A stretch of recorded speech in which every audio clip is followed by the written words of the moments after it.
चलिए, सबसे पहले आपको बहुत बहुत धन्यवाद। रह गई बात, आप पूछ रहे हैं राजनीतिक विरासत में मिली है या खुद पकड़ बनाए हैं, तो हमको राजनीतिक विरासत में नहीं मिली है। हम खुद राजनीति का मतलब हम समझे हैं अपने गुरु से।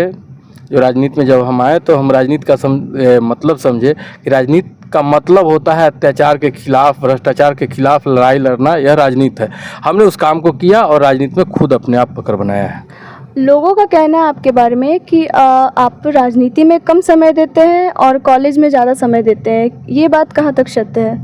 देखिए, यह बात जो आप पूछ रहे हैं तो हम आपको बता दें। पहले आप बोले हैं कि महनार में हम रहते हैं और कॉलेज जो मेरा है वह महनार विधानसभा के बीच में है।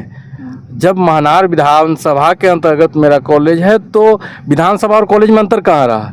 हम कॉलेज में भी टाइम देते हैं। अगर कॉलेज पे भी होते हैं तो हम जनता से मिलते हैं, जो काम होता है उनका जो काम होता है उसको करने का प्रयास करते हैं। और हम कॉलेज के साथ साथ कॉलेज भी चलाते हैं, वह भी सेवा है। कॉलेज में भी छात्र आते हैं, वह भी सेवा है। एजुकेशन देना भी सेवा है, वहाँ भी हम सेवा करते हैं और क्षेत्र में जाकर के जनता के बीच भी जाकर के सेवा करने का काम करते हैं। अभी जो 2025 में विधानसभा चुनाव आने वाली है, उसमें आपकी महनार की तरफ से कैसी तैयारी है? देखिए, हमको महनार से चुनाव लड़ना है और चुनाव लड़ने के लिए जो जो तैयारी होना चाहिए वह तैयारी हम कर रहे हैं। और तैयारी तो हम लोग, आज चुनाव आ गया है तो तैयारी में नहीं भी रहे हैं। हम तैयारी सब दिन रहते हैं, सब दिन एकदम 12 महीना हर समय हम लोग क्षेत्र में रहते हैं और जनता के लिए काम करने का काम करते हैं। कोरोना टाइम में देखा गया कि आपने लोगों की बहुत सेवा की, तन मन धन से किया, दिल खोल के किया, लेकिन फिर भी उसके बाद भी पार्टी को आप पे भरोसा क्यों नहीं हुआ? देखिए, पार्टी को निश्चित रूप से हम पे भरोसा हुआ है। अगर भरोसा नहीं होता तो हम पार्टी के लिए लगातार काम करें। और अभी भी, पहले हम प्रदेश में थे और पार्टी ने जिला का प्रभार दिया, प्रधान महासचिव जिला का बनाया और जिला देखने के लिए दिया कि जिला में जो काम है वह पार्टी का काम करने के लिए दिया गया। तो पार्टी निश्चित रूप से, पार्टी का भरोसा करने का मतलब सिर्फ विधानसभा लड़ा देना और टिकट दे देना नहीं होता है। पार्टी के लिए काम करने का अगर हम पे भरोसा नहीं होता तो हमको प्रधान महासचिव नहीं बनाया जाता।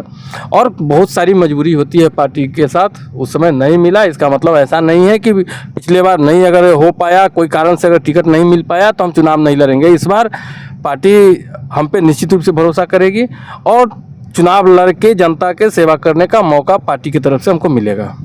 तेजस्वी जी के नेतृत्व में पार्टी कमज़ोर हुई है या मजबूत हुई, इस पर आपकी क्या राय होगी?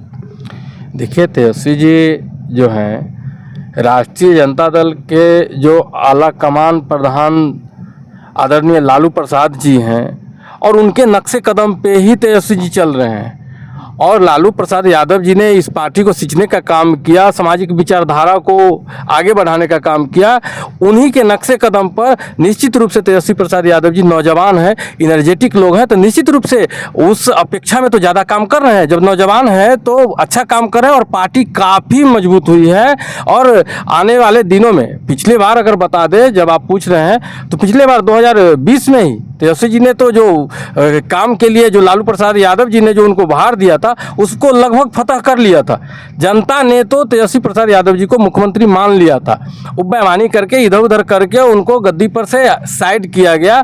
तो तेजस्वी प्रसाद यादव जी अगर पार्टी को मजबूत नहीं करते, अच्छा काम नहीं करते तो उस मुकाम तक नहीं पहुंच पाते। और आने वाले दिनों में आप देखिएगा 2025 में तेजस्वी जी का होगा बिहार। 2025 जो है, तेजस्वी जी बिहार में जनता के आशीर्वाद से बिहार के गद्दी पर मुख्यमंत्री के रूप में बैठेंगे और जनता के लिए काम करेंगे, बिहार को आगे बढ़ाने के लिए काम करने का प्रयास करेंगे।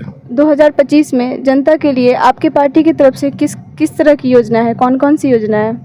देखिए, तो आप देख रहे होंगे लगातार जो पार्टी के द्वारा पहले भी तेजस्वी प्रसाद यादव जी जो वादा किए थे 17 महीना के कार्यकाल में, मात्र 17 महीना उनको मौका मिला, वह भी मुख्यमंत्री नहीं, उप मुख्यमंत्री के रूप में उनको 17 महीना का मौका मिला। उन्होंने जो वादा किया था जनता से, उस वादा को याद करके 10 लाख नौजवानों को नौकरी देने का वादा किए थे। उसमें मात्र 17 महीना में 5 लाख नौजवानों को नौकरी देने का काम किया और अपने तमाम किए गए वादों को मजबूती के साथ पूरा करने का प्रयास किए। और अभी आप देखे होंगे उन्होंने घोषणा किया चुनाव से पहले कि हम अगर सत्ता में आते हैं तो हम महिलाओं को, हम माई बहन योजना लाने का काम करेंगे और 2500 रुपया प्रत्येक महीना देने का काम करेंगे। तमाम महिलाओं को, बिहार की तमाम महिलाओं को। उसके बाद जो वृद्धा पेंशन जो मिल रहा है अभी 400 रुपया मिल रहा है, वो भी टाइम से नहीं मिल रहा है, 6-6 महीना पर मिलता है। उसको आने के बाद हम 1500 करने का काम करेंगे। इस तरह हम सीधा कहना चाहते हैं कि तेजस्वी प्रसाद यादव जी नौजवान हैं, इनर्जेटिक हैं। अगर उनको सत्ता में आने का मौका मिला तो बिहार के लिए और बिहार के जनता के लिए निश्चित रूप से तमाम योजनाओं को ला करके और बहुत अच्छा काम करेंगे।